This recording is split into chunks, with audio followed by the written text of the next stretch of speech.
மகர ராசி அன்பர்களுக்கு இந்த ஏப்ரல் 20லிருந்து 26 வரைக்கும் என்ன நடக்கும் அப்படின்னு சொல்லிடலாம். சந்திரனுடைய நிலைமை வச்சு தான் அன்னாட செயல்கள் நடக்கும். 20-21 தேதிகளில் 5ஆம் இடத்துல சந்திரன் வராரு, சுக்கிரன் இங்கே இருக்காரு, யோகாதிபதியோட சந்திரன் சேர்றாரு. மனைவி வழியில் யோகம் நடக்கும். அந்த சம்பந்தப்பட்ட தசாபுத்திகள் நடக்கிற தேவை, கிரகங்களுடைய சத்து தேவைங்கிற கோல்சாரம் அவசியம் தேவைப்படுற ஜாதகங்கள்ல மனைவி சம்பந்தப்பட்ட விஷயங்கள்ல நீங்க ஏதாவது ஒண்ணு கேளுங்க. அவருடைய வாய் மோதி உதவியோ அவருடைய பொருளாதாரத்து மூலம் நீங்க இந்த 20-21 தேதியில உங்களுக்கு நடக்கலைன்னா என்னன்னு சொல்லுங்க. ஊன்றி கவனிச்சேன்னா நீங்க தெளிவாக உணரலாம். 22-23 தேதியில 6ஆம் இடத்துல குரு இருக்காரு, சந்திரன் போய் சேர்றாரு.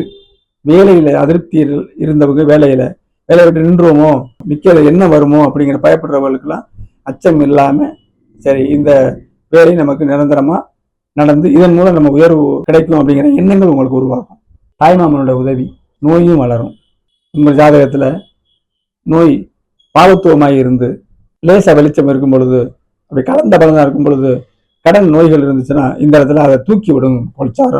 கோல்சாரம் நன்மையையும் தூக்கி விடும், தீமை செய்வதும் தூக்கி விடும். அத்தனை கிரகமே நீதி தேவன் தான், சனி மட்டும் நீதி தேவன் இல்லை. அத்தனை கிரகங்களும் எனக்கு அவரோட கடமை செய்வாங்க. நம்ம பிராப்தப்படி நன்மையை தீமையும் நமக்கு நடக்கும். அடுத்து 7ஆம் இடத்துக்கு வரும் சந்திரன்.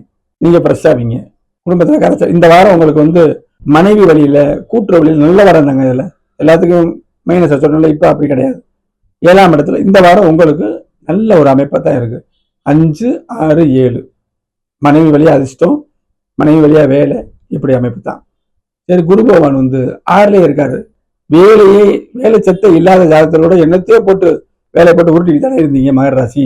பொதுவா நான் சொல்றேன், பலவீனமானவங்க வேலையை பத்தி பேசுறேன். ஒரு நிறுவனத்தை வச்சு வேலை உருகிற மகர ராசி இருப்பாங்கல்ல, அவங்க எனக்கு பலன் இல்லைன்னு நீங்க வரக்கூடாது.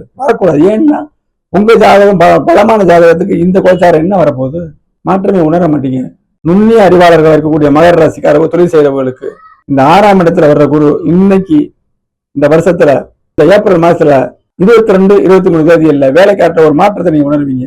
உங்களுக்கு அந்த சிந்தனை திறன் உங்களுக்கு தெரியாது, அவ்வளவுதான். அப்ப குரு 6ல் இருக்கும்போது வேலை கண்டிப்பா கிடைக்கும். அப்ப இந்த வாரம் ஒரு சிறப்பான வாரம் தான்.